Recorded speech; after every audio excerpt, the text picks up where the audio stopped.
are watching and listening to Bishop Brothers, a safe space where real issues being dealt with by real people are brought forth and discussed.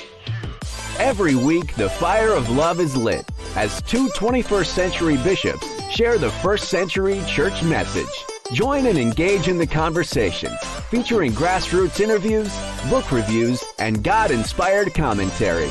Here are your hosts, Aaron and John, Bishop and Bishop, Chief and Chief. But above all, they are brothers. Welcome aboard. We're back. What's going on? Back again. Back at it. Yeah. Back again. You know, I always tell people, unfortunately, our show will always have content because there's never a shortage of pastors just doing the most, tearing it up, Yes, risking it all. Yeah, you know, as in every walk of life, you always got your shortage of, your non-shortage of, there's a supply crisis going on, right? Right. I got friends. Matter of fact, our attorney coach, she's building a house, right, and it's supply issue. You just put this out, supply issue. Well, I'll tell you one thing. We have no supply. Unfortunately, we should be lamentating when we say this. Yeah. We have, unfortunately, because lives are at stake and it's really serious. Unfortunately, there's no supply shortage of pulpit wolves, pulpit perpetrators, as you dubbed them. And we're here again. For us, it's not about gotcha more than pointing the finger. It helps us. For me, I said, speak for myself. It helps me make sure. Reevaluate, recalibrate, so I don't ever get caught up. You can do this you don't have to be in a virtual way. You can do this in a passive aggressive way, and so it always keeps me centered and focused. Okay, while I'm looking at this issue, make sure I keep my own house, keep that moat out of my own house. So this is not a judgment, condemnation thing. This is for us to be, as Paul said, warned and aware of Timothy. What we're dealing with. Yeah, and for me, it's definitely that, because I'm a human being. Yeah, I am just as culpable to make. There's pieces of me that desire power and fame, and I want people to like me, and I get all that, and like right now, for example, you got all your fans up here. I'm looking at everything coming down. What's up, Mr. Big Chief? Hey, Chief. Jada said hey to both of us, but there's a piece of me that I want my fan group up there too. It really doesn't matter. I'll pay them nice. Yeah, no, I hear you. Keep it tight. Keep it tight. Okay. You got to pay your fans. Yeah, but I'm just as culpable as anyone else. I'm just as capable of making mistakes, right? Yeah. So for me, it's about that, but it's also about showing people, especially this one, because there's a lot to unpack in this one when we do these run the tapes. There's so much to unpack here, but I want people to see, it's different when you're in the room, and everybody's clapping and you're caught up in the moment. It's different when you can break this down. There's a reason when I was a football player at Judson, there's a reason you have tape on Saturday, right? So the coach can call you out for all your mistakes. Might have been a miserable experience, but it might have been. It was a madness. Usually, yeah. Yeah, absolutely. So forget the touchdown you scored. Let's look at the we ain't gonna bring up the touchdown. We're gonna talk about how Let's go on Bishop Hollins. How you doing, sir? How you Bishop. How you doing, sir? Bishop. God bless you. Good to see you. Good to see you.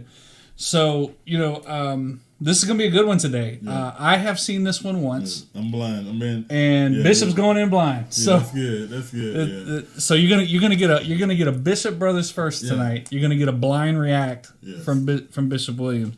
So I'm gonna set the stage a little bit, and then we're gonna get into it. So hey, First Lady. Yeah. It's my favorite First Lady. Right there. Yeah, that's my favorite one. Yeah. So, this is a church in Indiana. This is at the very end of the service. So the service is already concluded. When we start, you might hear some of the clapping from the last prayer they did beforehand, and then the pastor has an announcement to make. It's an announcement. And because that always goes well. You know what I mean? So, but it's one of those things, and I don't want to give anything away. So we are going to get right into it here. Did they give it? Who is this now? Now this is Pastor Lowe in Warsaw, Indiana. Okay. Warsaw, Indiana. So let's check it out. And I have an announcement for you. It's called a confession. And so that's not going to be good. Right. When the pastor gets up and says, I have an announcement, there's a confession. Okay. Right? But you want your pastors to confess. Yeah, yeah. You know, you want your pastors to be accountable. So that's not a bad thing. So it says to the family, to the church, Debbie and I have been out of town attending the funeral. My absence at this time was not about self-protection. We were caring for hurting people. That's why I'm here today. To follow a biblical process of confession, repentance. Okay, so he talks about the biblical process for confession. Now, I want everybody who's watching this to hold on to that, because that's going to come into play later. And forgiveness. If God wants anything out of us, as we just heard, it's to bring healing to all who are involved. I committed adultery. Okay, so the sin is adultery. Okay. I would say it takes a lot of courage to stand up in front of a church and say that. So it's going good right now. It was nearly 20 years ago. It continued far too long. It involved one person, and there's been no other, nor any other situations of unbecoming conduct for the last 20 years. Now it's important to point out here, he says that there was an affair 20 years ago. Okay. It happened one time, so there was one instance of contact. It went on too long. It went on too long. Okay. So one time, 20 years ago. Yeah. All right. How you feeling so far? Is he doing the right thing here? Yeah. If he's gonna go out with it, just go on with it. Okay. Yep. So far, yeah. Okay. Good. And I agree with you. To this point, no issues. I will not use the Bible to defend, protect, deflect my past sin. I have no defense. I committed the adultery. To say it plainly, I didn't make a mistake. I didn't have an issue. I didn't have an affair. I didn't make a misjudgment. I sinned. Okay. Big words. That's good. So up to this point, and I will say this is what you want from your pastors, right? This is accountability, right? Okay. I need to say that, and you deserve to hear it. I have been asked, why did I wait so long to deal with it? Why hide it all these years? The answer? There is no good answer. Okay. So that little piece of information, why did I hide it all these years? Hold on to that. Family out there watching, hold on to that. I want to say it gets better, but I'm saying that facetiously. I told myself for years, silence served to protect everyone. The other person, those closest to her, from the hurt and from the public embarrassment. And I'd like to think that was true. But the truth is, that silence was to protect myself as well. While applying church discipline for sexual failure, for repentance, confession, and restoration, I myself had not been disciplined for sexual misconduct.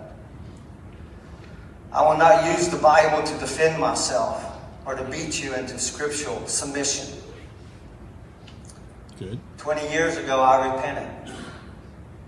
Now today, for this fresh hurt, I ask you to forgive me for the deep wound that I have caused. I'll make no excuse for my sin.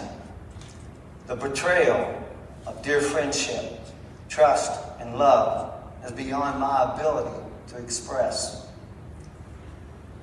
The church is engaged in a healthy biblical process to restore your trust to the ministry here at New Life. Meanwhile, I hope you believe God called you here. Okay, so I think it's very important to point out some of the good things that occur in some of these statements. he states, the church is going through a process of re-earning your trust, right? So that's an elder board saying, we didn't catch it, and so now we're accountable because you're in charge and you had the failure. And now we are going to do our best to restore the faith of the church into this group, into this ministry. Not necessarily the person, which is the right answer, right? And you'll see what he decides to do here in a second. Meanwhile, I hope you believe that God called you here, perhaps for such a time as this. To believe, to forgive, to heal, so that God can reveal His goodness to you. The next few weeks, while the church is in this biblical process, please be in a lot of prayer. Stay faithful to Jesus. To my wife and family who I've deeply hurt, I have confessed my sin. They have graciously forgiven me and expressed their love to me, which also is deeply humbling. To those that I sinned against, many years ago and recently, by keeping this in the dark. And to those of you who are wounded from this fresh hurt, to you, the church, I repent for the adultery and my silence. Please forgive me. In accordance with our church bylaws, I'm stepping aside, stepping down from ministry responsibilities, and have committed to the Lord and now to you that I will submit to the process and recommendations of this board. So what has occurred, right? So he admits a moral failure. Bylaws require that he step down, and that's what he's doing. My only complaint to this point is the way he says it. It seems like he'll probably still be on staff, but he won't be the lead pastor anymore. And then there'll be this process, and then they'll restore him. In my personal opinion, well, I want to say this. Because of the work I do, I see this type of stuff a lot. Now, I would say this. All of that up until that point's the right answer. Right? They're doing the right things here.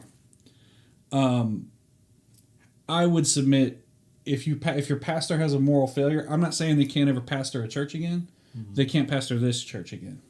They need to move on. Okay? I think that's the healthiest for both for the church and for the pastor. Go through the process of the moral failure and being held accountable, and then being restored to ministry, and then moved to a different place, depending on what the failure is. So if it is in fact adultery that happened 20 years ago, okay. Okay, let me hit for this point. If I'm sitting I'm trying to consider myself somebody sitting in the pew. Somebody's regardless. My thing is, what's your context? What happened? Because my problem right now is 20 years ago, we had things, it might not have been adultery, it might have been I lied, or did whatever. We can start saying stuff. So what's the context of why this came out 20? You see what I'm saying? Because I'm like, okay, why are you telling me 20 years ago? Okay, first of all, between you and your wife, and it was 20 years ago. What making it so a point where now, because if you start looking at, if that's the standard 20 years ago, well, 20 years ago, I confess, I said something, and I've been married 30 years, I said something wrong to my wife, but she said something not right, so should I step down? I mean, the context for me is like, sure, why was this something that he was exposed, or right? It's an epiphany moment, and he went and told the elders. How did she call the church? I guess context right now is right. Why are we having this discussion? Yeah. Normally 2 weeks ago, it's very fresh, new. Okay. 20 years ago, I'm like, man, 2 decades ago. Okay. Yeah. And for those of y'all watching, tell us in the comments. Let us know. Do you think if a pastor did something 20 years ago that they should be? Do you agree with me? Where I think that, not that we disagree, but my statement of Doesn't matter how long ago it happened. If it's a moral failure that's in violation of the bylaws, should they step down? Should they not step down? I mean, let us know and engage with us. That's completely okay. And it is okay to disagree with us. That's completely fine. We've all had moral failures. I'm just trying to think of what's the point of him with exposure because he's been hiding for 20 years. He's been hiding for 20 years. So what's this moment got to do with it? Which is for me, I'm like, why now? That's what I'm saying. So I think we're saying the same thing. I mean, in a pew of why not? Not why that now? Failure is terrible, but what happened? Mm-hmm. Yeah, the why now? Why is it coming up now? And we'll get to that. We'll get to why. We'll get to why now. But up to this point, I mean, think about it. You're a person in the pew. You don't really know what's going on here. Exactly. Yeah. And I don't know. I'm thinking. I mean, as a person who professionally goes in and works with church leadership, this is the right thing to do. Like this is what we actually tell churches to do. So, but you didn't make it to run the tape if you did everything right. So here we are.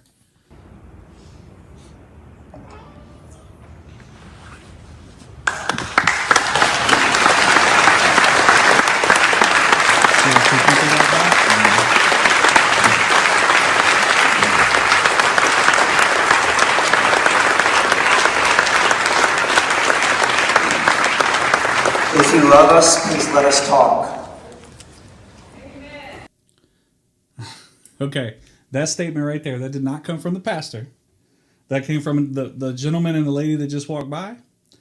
That's the gentleman who just took the mic. He said, if you love us. If you love us, let us talk.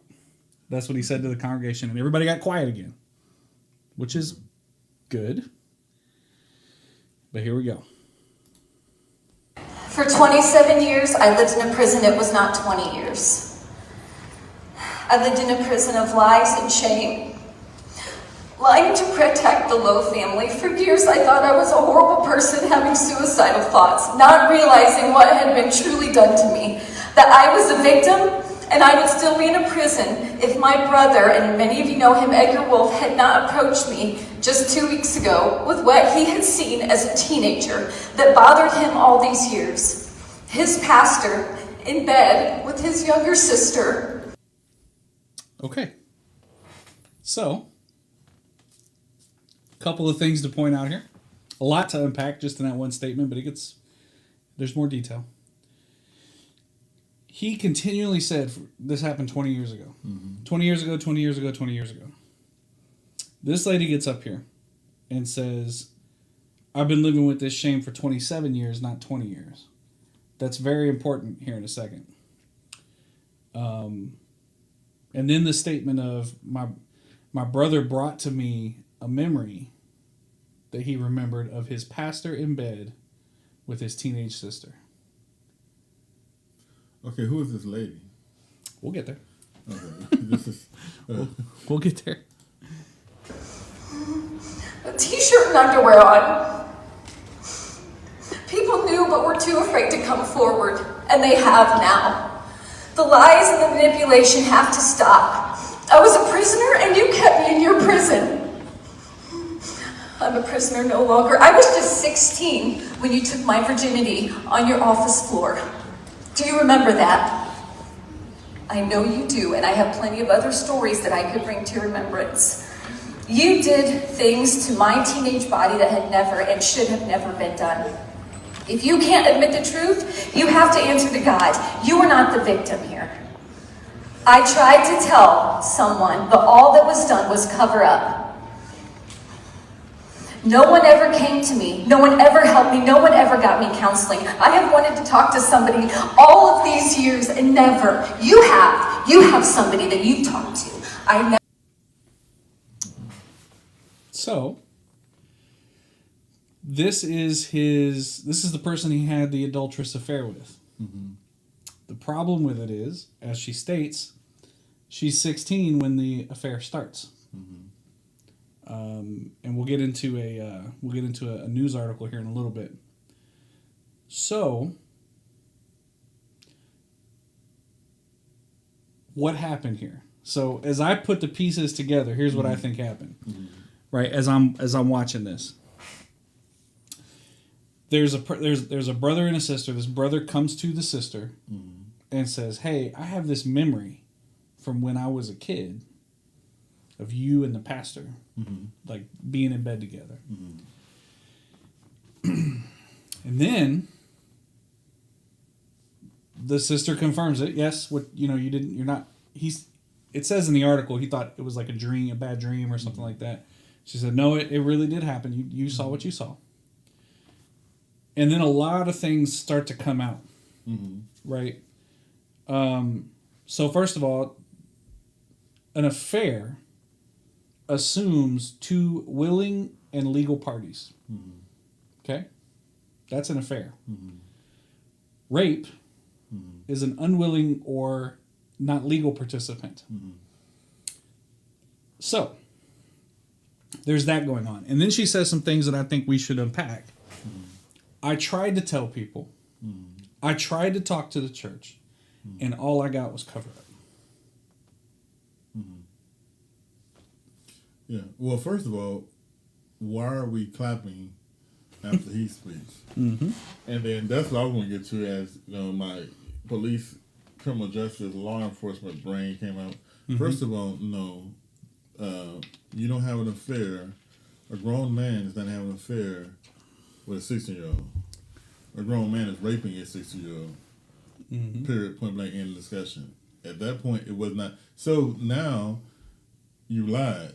You didn't. You are a rapist, pastor. So we need to be calling the police and a pedophile. And a pedophile. You are a rapist. You're not an adulteress. See, that's now the whole story, the whole thing. Everything changed because you are not. You are. See, that's what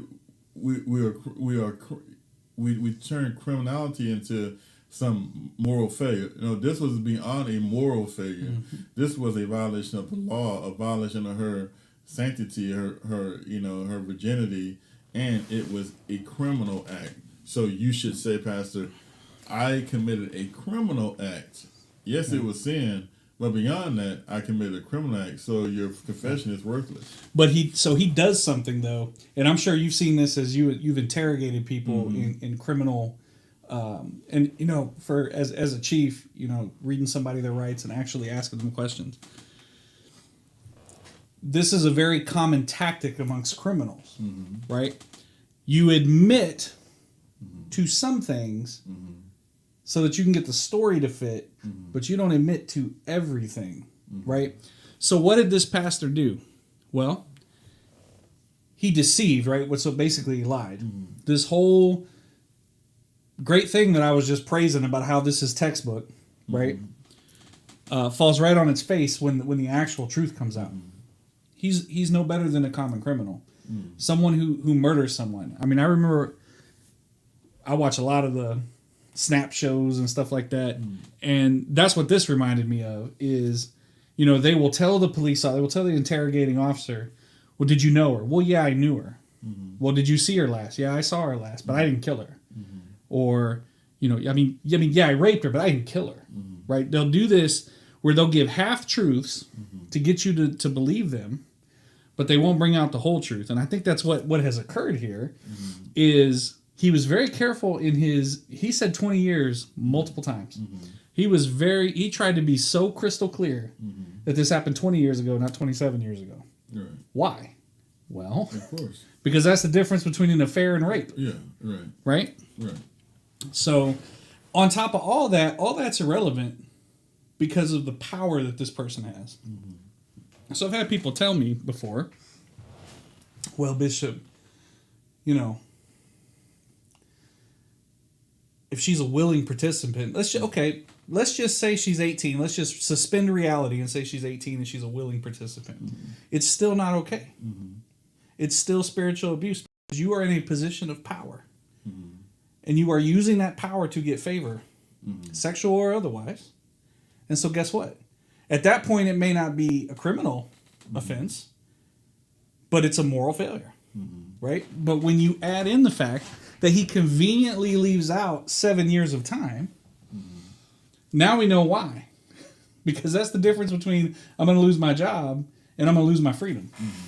Well, also, that's the tactic of a narcissist. A narcissist always, particularly most times it's a he, A narcissist always ship their shame to your shame. Mm-hmm. You know, I had a willing participant in this adulterous situation. No, you didn't. You was a criminal. Mm-hmm. But he can't deal with that. He can't process. He don't want to deal with that. So he'll switch the shame, his shame, mm-hmm. to her shame, to the point that now how you feel about clapping for him now.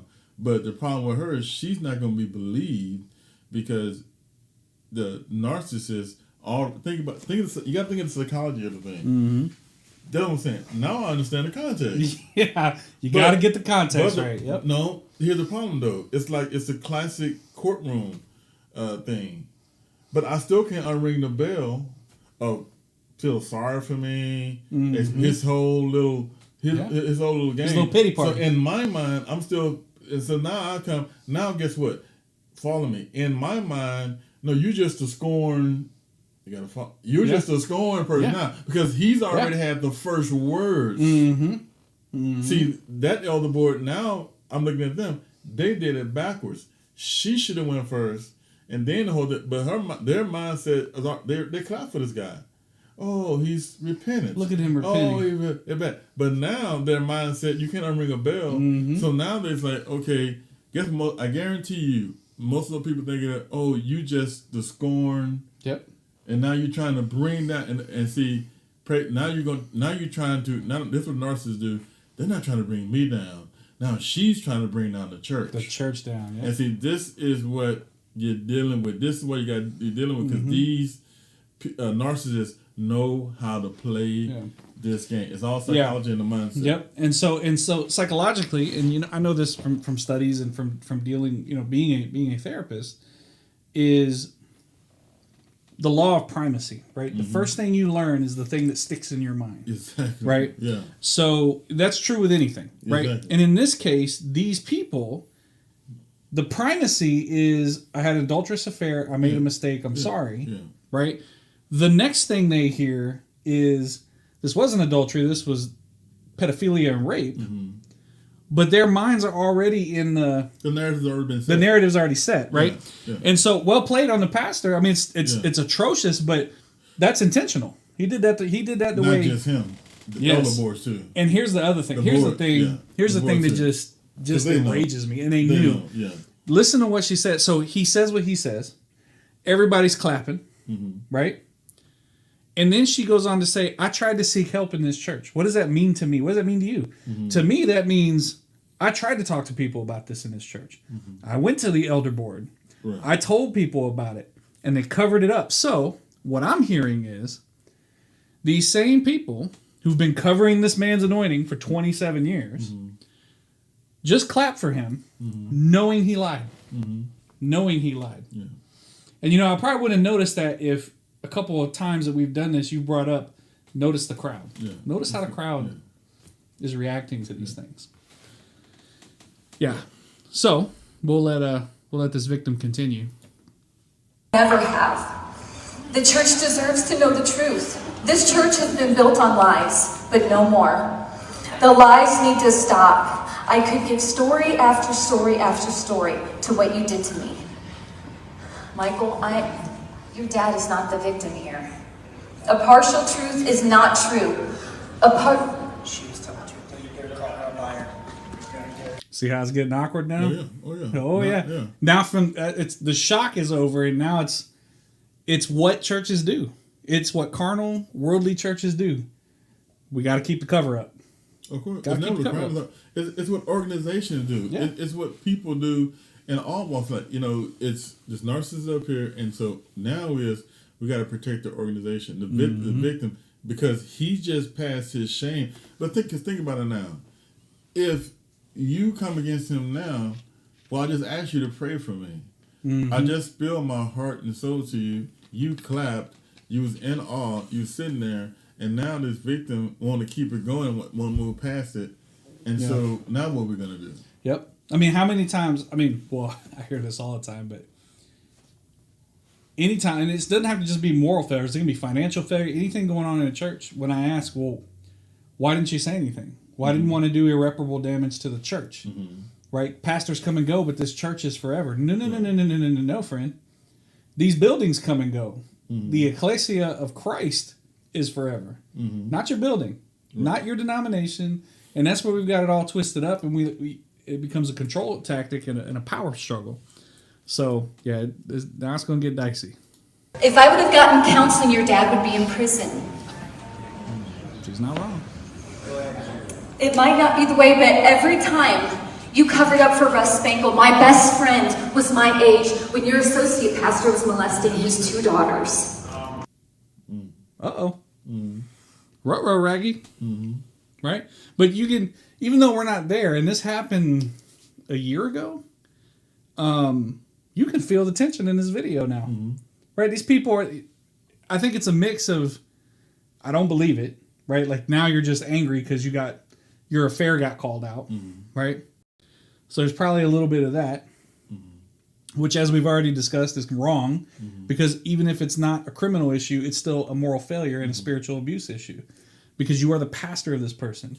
Pastors should not sleep with congregants, period. I don't care if they're the same age. Well, it's still a criminal issue because, see, just because you can't get convicted of it, it may be past the statute of limitation, that means it's when the criminal acts. Right. You're acting. See, I'm past adultery. Get that. Yeah. Oh, yeah. We've moved on. See, you're criminal. Yeah, you are. And just because you didn't get convicted by a court of law in this United States of America, Indiana, doesn't mean you still wasn't a criminal. Right. The issue right here is now, and the elders handled this wrong. He shouldn't have spoke. Yep. You put him. He should have been gone. He should have been gone, and somebody else who's taking his spot or intern person should have been speaking, because you want to pass shame. The elders, the leaders, want to say, "Okay, you got to come out there because we don't want to put ourselves out here. This is your shame." But now they get out in an uproar because now you got a problem because this person is speaking. But it's just, this is classic narcissism has worked. Yep. Let me offload my shame. Yep. And he probably told the elder, "Well, I have a right to, to speak because I've been." No, you don't. I've been the pastor for 20, I think 30 years. He's been the pastor. This is why the issue. That's why I knew something was funny from the beginning, because he wouldn't have been. This is now they're saying, okay, if this person gets a good lawyer, now she can sue the church. You're gone because this was this is a criminal act happening. That's exactly what it is. And it's just it's interesting. We'll continue. And you know that. You sent him to be a pastor in another church. We can call Melanie right now, and Cassie, her sister. So that's the other problem, right? So, and this happens a lot in churches. As a pastor leads, their staff will follow. If the pastor is tolerant of certain things, the associates can get away with it, right? So what has occurred here? Well, the pastor has found him a little 16-year-old sweetie, right? He's decided he's going to do some pedophile stuff. Why can't the associate pastors do it? So now that's all starting to come out, right? Now, granted, it's probably coming out in an emotional state because this woman is upset, as she has every right to be, right? But the fact still remains, once that's said, just like the pity party, can't go back in the box. Once you say something like that, if I'm sitting in there, right, I'm a mandatory reporter, right? If I'm sitting in there and that's stated, there is no statute of limitations on mandatory reporting.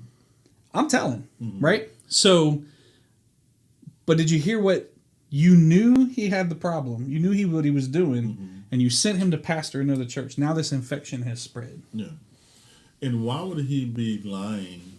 Why would he step down about having an affair with an adult if it was 20 years ago? Yeah. You know she's telling the truth, and they know she's telling the truth right now because it just don't work that way. It doesn't work that way.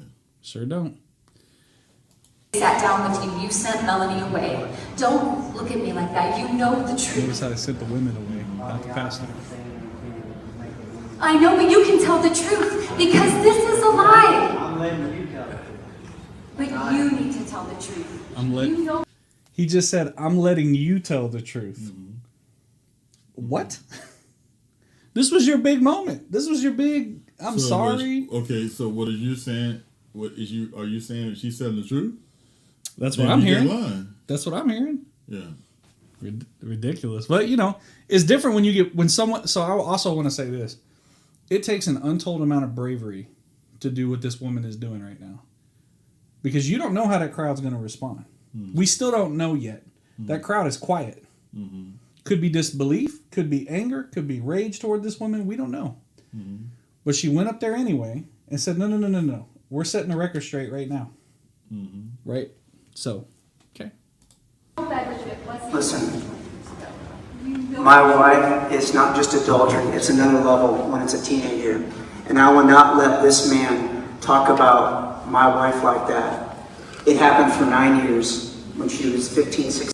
Remember when he said it was one occasion? Mm-hmm. Oh, yeah, I understand. Yeah. Oh, I love when the house of cards falls. The sexual grooming started. And it lasted until she met me and we started dating. This is the truth. And that's all we're going to say. Except, just that's it. You have numbers, you can talk to my brother. That's fine. This necklace was Bobby's. And it was given to her by Jello II and possibly other people in the office. They might have received necklaces too as like a ministry gift. I'm not trying to stretch the truth here. But it was in her house and I'm giving it back. This was Bobby's covenant of purity ring, which she wore while this man had sex with her. And she felt ashamed all these years wearing a covenant of purity ring. She felt a lot of shame and guilt. We are working through love and forgiveness. We are working through it. But people have to be held accountable, and they can't just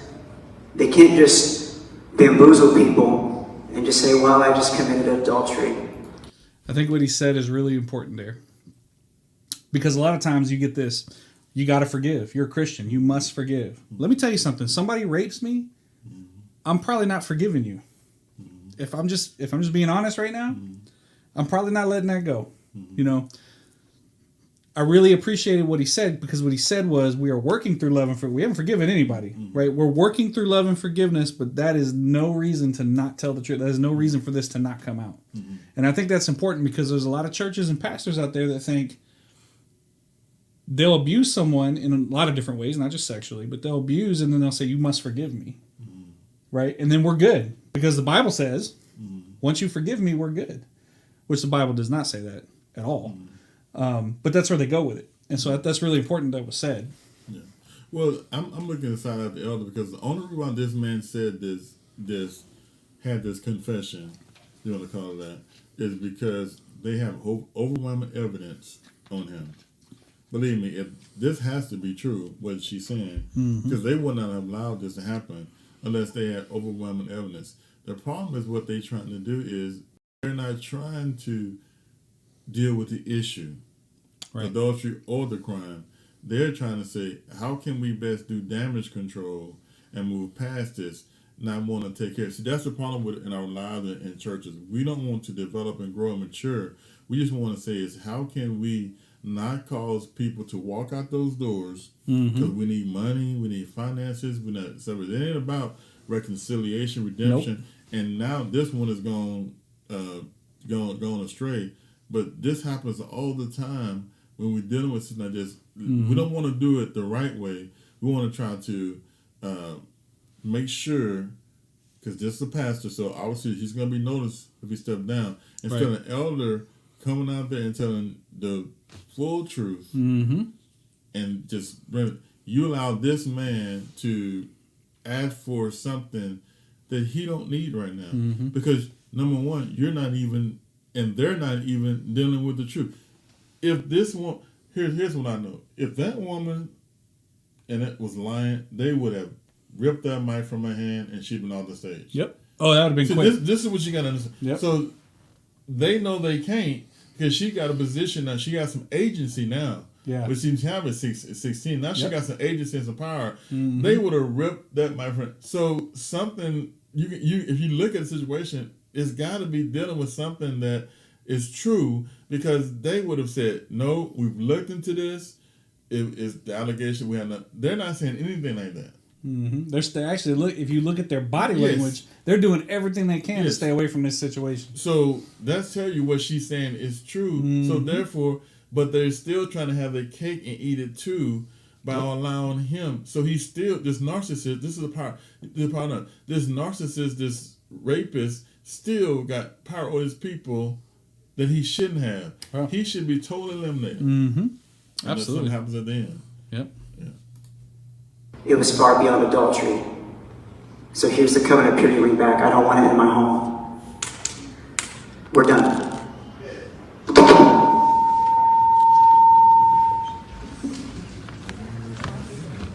Oh yeah, real quiet right now, right?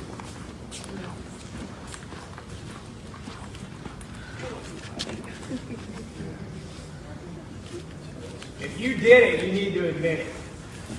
Finally, someone. Who said that? I don't know. I think that was someone. Is it the husband? I don't think it was the husband, because it sounds like it comes off to the left, like towards the center of the congregation. There's probably some bravery in saying that too. If you did it, you need to admit it. Well, for me, I don't need him to admit it. Yeah. Because I'm gonna go back to the elders at that church. People at that church would not.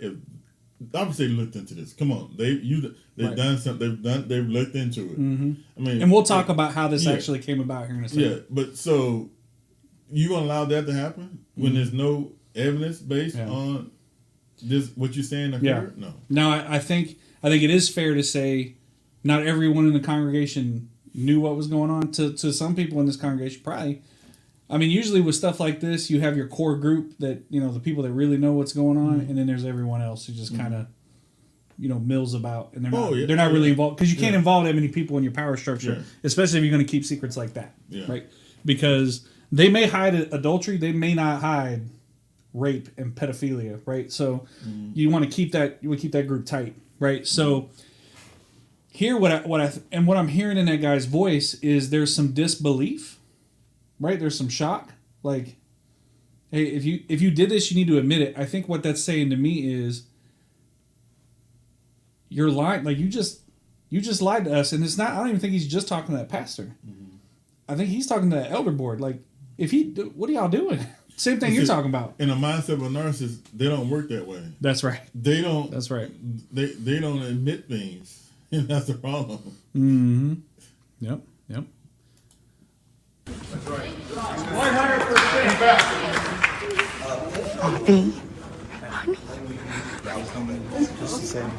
Did it? You need to admit it. But you notice how they're saying it quietly? If you did it, you need to admit it. But they're saying it around and to the back because there's still power here. Look where he's standing right now. Mm-hmm. Look at what was just said. Look where this man is standing on the pulpit. Power. That's power. That's a power play. Yeah. It's a power play. We need to hear from our pastor. Give me the microphone. Not you, right? Jay, I told you I committed adultery. I told you that it went on far too long. Did you do it? That's all we need to know. Yes, we did. You didn't tell them she was 14 years old. No, at 16. Did you hear what he just said? He just admitted a crime. He just admitted a crime right there. Just admitted it. And okay, so he said 20 years. So if he did it 20 years ago, she'd been 18. So she is. I think she's my age. She's 40 or 41. Mm-hmm. If it was 20 years ago, she would have been 21. Okay, so it's still a moral failure, but it's a moral failure if it was 20 years ago. No criminal issue. No criminal issue. Okay, so yet you just said you want to come clean. Yep. In lies. Yeah. Isn't that amazing? Yep. So they have and you got a round of applause. Yeah, you did. And they were sorry for you, but now the crowd is yelling. If you did it, and now you said it went on far too long. First of all, then you said it one time. Now it didn't last long, but now you saying it went on far too long, and then you did admit it through coercion. Yep. That she was 16. So the statement was made. You didn't tell him she was 14, and his response was, "No, she was 16." Yeah. Well, I mean, I didn't kill her with the knife. I shot her. Like I didn't kill her with the knife. Wow. Sorry, 16. She was 16 years old, Jay. Okay, and it was wrong. I can't say it. I can't make it right. I can't make it any better. No, you can't make it right. No, it was not wrong. It's criminal. It was a crime, and you're a pedophile. Yes, and you should be getting filed as a sexual offender, predator. Yeah, and predator. Yeah, I mean, that I love. Here's what I love about this whole video. Is the range of emotions where it goes from his House of Cards lies, where he tells just enough to get the pity and to step down and to do the right thing, but then the truth comes out, right? And now, like you said, nobody said anything. Clearly, there's some weight to these allegations. And let me make this point. And I think really that people miss. Yeah, this should kind of go back by no way of time. Notice how he talked. See, churches, ministries, be careful when you get that charismatic leader, smooth talker. Oh, he's got the voice. He's been gifted with the voice. And his voice was very soothing. His voice was very... this is what you call charisma, and so millions of people are sucked by a charismatic narcissist pulpit perpetrator because they got gifts that should be used for God, but used for their own purpose. I can see you soothing this 6-year-old. I can see you grooming this. You're so nice, and you're so voice, and you're so. He just. A few minutes ago, swooned those people to the point that they stood standing up. Ovation. So what do you think this man can do to a 14, 15, 6-year-old? Come on, guys. We got to see the big picture. Yeah. We got to see the big picture in this. Yep. And I think we do. I mean, you got to see it. And I see so many. You're looking for again. I see these churches, and they have all these, people come in, and what they're looking for is somebody like this. Yep. A charismatic speaker who can get people to listen to him. Such a nice feel guy. Sorry for him. Such a nice guy, and he is a narcissist. And this we need to be careful of. That's why Paul. I go back to now. Y'all want the word? Here's the word. Paul clearly said, "I didn't come with you." Excellency of speech. That's right. I didn't come with you, Cameron. I came with the power of God. Yep. And the cross of Jesus. Yep. I wasn't trying to get you swaying and get your hair. This all I got. This is what I've got. And I might have stammering lips. I might not can't speak. I might not look too good. Right. But I got the power of God on my side. Right. But we don't look for the power of God. We look for the feeling of euphoria of charisma. Well, the power of God's boring in church. Of course, That's boring. This is way better. I mean, his voice, the way he talks, that's way better than just the power of God. We said here, it sounded all nice. Yeah. He's good. To the point that the people, after admitting adultery 20 years ago, which we know it wasn't, you actually, after he spoke, instead of getting all the information, you get, and the crowd, you stood up. Yeah. Yep. Till when she came, they had to tell, she had to, remember, they were still standing up till when she came up. Yep. When she came around. And here's the key. Here's the key that stuck in my mind probably the most. And that's this. They're doing this standing ovation, right? This narcissist knows, or he thought he knew. He misjudged this woman. How bold would you have to be knowing that your victim is in? Yeah. How powerful do you think you are? How much control do you know you have to be able to go up there and perpetrate that complete lie, that complete fabrication, knowing the person's in there? I guarantee you, he thought no one was going to say anything. He was going to walk out of there head held high. He had no idea that this woman was going to come get him. But he still got power because he's still on the stage. Yeah. Why Look, where is he right now? Stage? Where is he right now? Given the now he's confessed. Now, I thought you confessed. Yeah, one of them was like, we want to hear from our pastor. You know why I need to hear from him? Yes. I need to hear from the detective from the Warsaw Police Department. That's the only person I need to hear from. I have nothing else to say. There's nothing else I need to hear from you after everything that just transpired. You didn't even try to defend yourself when she went up there and said those things. It's true. It's just true. All right. That's just the way it is. In there, that's just the way it is. What a narcissist. And look where he is. Look how he said that. He's in front, just like he's right where he was beforehand, and he pointed at the crowd, and he said, that's the way it is. Here's the bad news, and y'all going to turn it off after this, that y'all don't want to hear. What I'm about to say, I'm not saying it as a novice. I'm not saying it as somebody who's trying to get views for their shows. Care less. Really not. I'm saying it because I've seen many victims of this, unfortunately. Yeah. She's not the only one. Oh, there's no way. There's no way. No way. They don't work that way. They don't work in predators. Vacuums. Don't work like that. Don't work like that. Anybody is so naive to believe that this is the only one? He's just caught now. I mean, so he's probably got a stable of girls, not women. If he's not dealing with one now. Because they don't stop. Because the narcissist always feel, I didn't lose the election. Right. You stole it.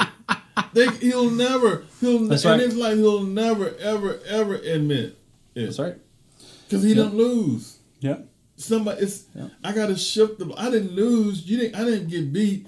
I got to shift I didn't do this. She, now she's 16. I mean, but she lied to. So how can you believe anything this guy said? But you know what? They will because. Yeah. Yeah. So from the article that came out after this during the, here's what happened. So to put to bed any of this, he's such, look how magnanimous this guy is. It finally got the best of him, and he's finally just gonna admit his sin. What a great guy. Here's why he admitted his sin. So from the Inside Edition article, quote, Bobby kept what happened a secret until her brother approached her about a disturbing memory he had when he was a teenager. And he goes on to, the quote is from there, he saw us in bed together. And she then goes on to say, I didn't know what he knew. I didn't know that he saw that. That she tearfully continued. Here's what happened. Bobby's brother then confronted Lowe. So after he gets confirmation that this wasn't a dream, this actually happened, he confronts the pastor. Okay? And Lowe then made his confession of sorts during the Sunday service. So in politics, they have this thing called get in front of the 8 ball. He wants to get in front and control the narrative. That's why he did what he did. He's not doing it because he's sorry. He's sorry he got caught, which happens a lot with criminals.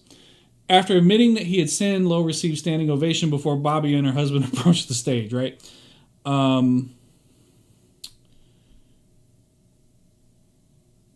Yeah, and then it just goes on to kind of quote the video. So, for me, I will tell you, there's some, watching this video, and this is why I think it's important for pastors to look at this stuff. I had to repent when I watched this video. Because the first half of this video, I'm like, this is textbook. This is perfect. Honestly, I'm glad I played the whole thing because I was actually going to send it to my people and be like, hey, this is how it's supposed to look.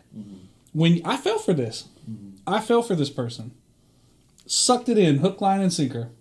I probably would have stood up and clapped. You know why I didn't? If I'm being real. You know why I didn't? It's not any hubris. The reason why I didn't, because I've been around long enough to know that nobody is going to stand on the stage and publicly. They might, in a situation like what happened, if this was real life happening with 2 adults involved, they probably do something privately. It would have been all on the private, and then they probably put him on probation. We watch you, not going because you dealt with your wife with it because it's really between him and his wife. Yeah, if it's not criminal, it wasn't criminal. You're not wrong. It's 20 years ago. So that's how I knew it was. That's why I said I knew it was something because he wouldn't be up there doing it for something 20 years ago. Yeah, instead of criminal. You did it 20 years ago. One time. So one time. Think what he said. One time. And so you and your wife haven't dealt with that? Now, so why are you telling us that something about... Remember I said that. Why you so I knew... I didn't know what was coming. I knew it had to be something because that's why I said, if I'm in the pew, I'm thinking about... Because I can think 20 years ago, things I've done... I mean, they can tell you I've done, walking out of the pulpit. I mean, moral failure, right? Sure. It might have to be adultery. It's something. Moral failure is not just sex. Yes. That can be any number of things. And so therefore, that's why I was like, no, it's got to be something, because is what you said. This was, but they still allowed him to, the charisma he had. Think about it, talking to the elders. Y'all are wrong too, because y'all let this man charisma. He should have been, no, you're down. Yeah. We will get somebody up there to tell the situation. It's under investigation. You're gone. You don't speak no more. Yep. You're done it. This, especially when you're dealing with possible criminal activity. Right. Alleged criminal activity that you're not denying, that we have evidence. That's what I'm saying.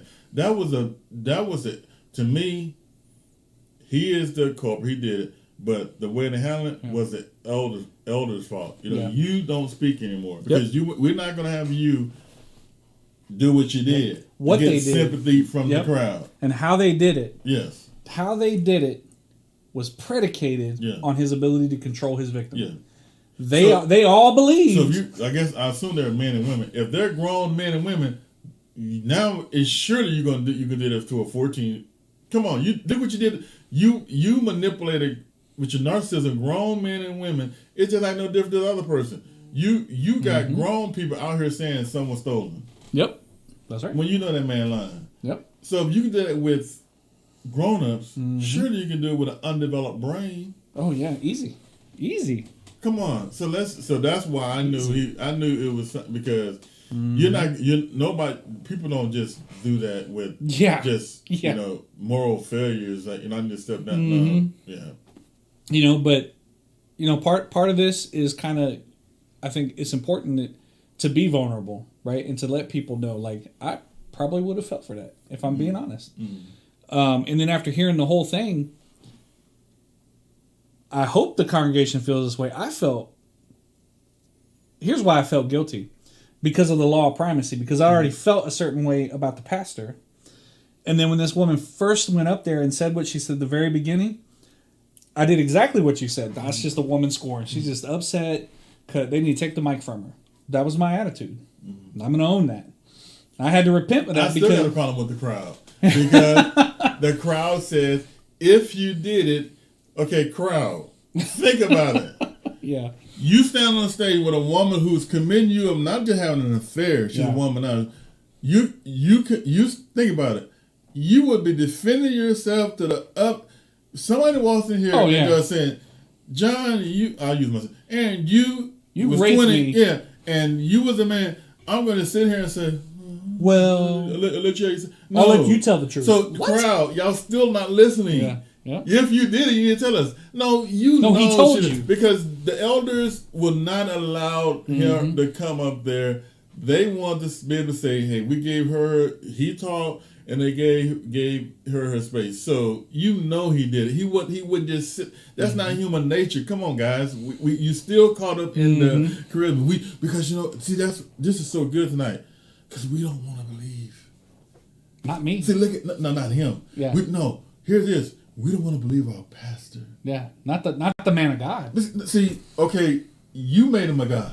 Exactly. You deified him. Exactly. Yep. And that's the problem. That's the problem. That's the problem. Yep. That's why when I tell people I'm dysfunctional, I got issues, I got failings, I have flaws. I tell my kids, I tell everybody I meet that, I tell you that. So when you see me mess up, don't look at me funny, because I told you.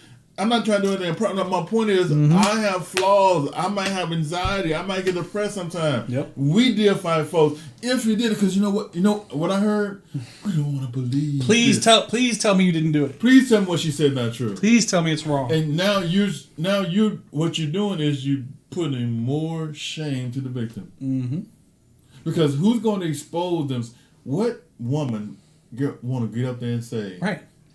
No one. This is a case study. Like, how brave.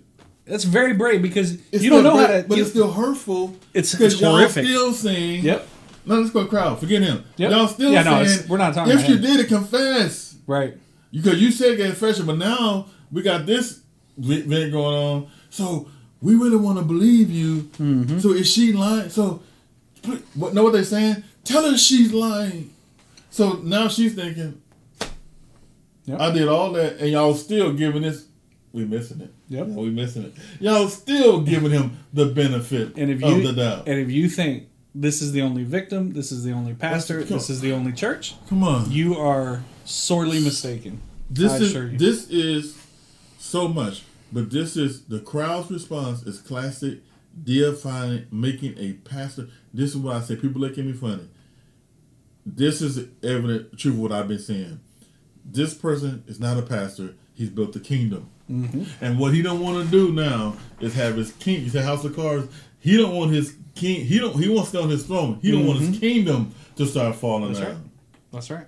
See, kings don't have to answer these type of questions. They just do. Mm-hmm. And he don't want to let his kingdom come down in his kingdom. But please tell us. Yeah. Please tell us this isn't true. And he didn't. Oh. And he actually admitted because he knows. Yep. But why are we still? Why are we even entertaining him? Why is he on the stage? We know happened 2,000 years ago. Yep. We'll take Barabbas. Yep. That's exactly what happened right here. It's exactly what happened. We're so still connected to this man that we'll take the risk of keeping a narcissist in power. We'll keep a pedophile in the midst of rape and pedophilia. Yep. Yep. So all that to say this. Anytime when a person becomes deified is dangerous. It's cultish, and we have to do everything. That's why we have this show. As pastors, we do everything in our power to prevent this, because this is 30 years in the making. Mm-hmm. Oh, yeah. This didn't just happen, but we have to get to the root of it before there's 30 years of damage. And if you see something, something, say something if you can. Like, I understand. I mean, I get it. I get that there are there's victims out there that don't feel like they can say anything because of crowds like this mm-hmm. that will turn on them mm-hmm. or refuse to believe them. So, but if you know what's happening, you got to say something. You're called by God to say something. If you're a pastor, I'm sorry. It's uncomfortable to call out another pastor. But if it's got to be done, it's got to be done. Yeah. So, all right. Well, it was a good run to tape. Yeah. Kept it. Yeah. Yep. Kept it going. Bishop, I know you got a book coming out here soon. Yeah, book coming out in the fall. Real soon. Working on that, and we appreciate it. We appreciate you coming in and support the show. We just try to keep it real and just try to learn from this ourselves. Mm-hmm. But we need to watch out for within our own life and what people coming in mm-hmm. life. So we appreciate it. Yeah. All right. Till next week. Next week. Thanks for joining us on this week's episode of Bishop Brothers. Make sure to visit our page, Bishop Brothers, where you can like and follow so you'll never miss a show. While you're at it, please tell a friend about the show. The brothers salute you. Until we meet again, Godspeed.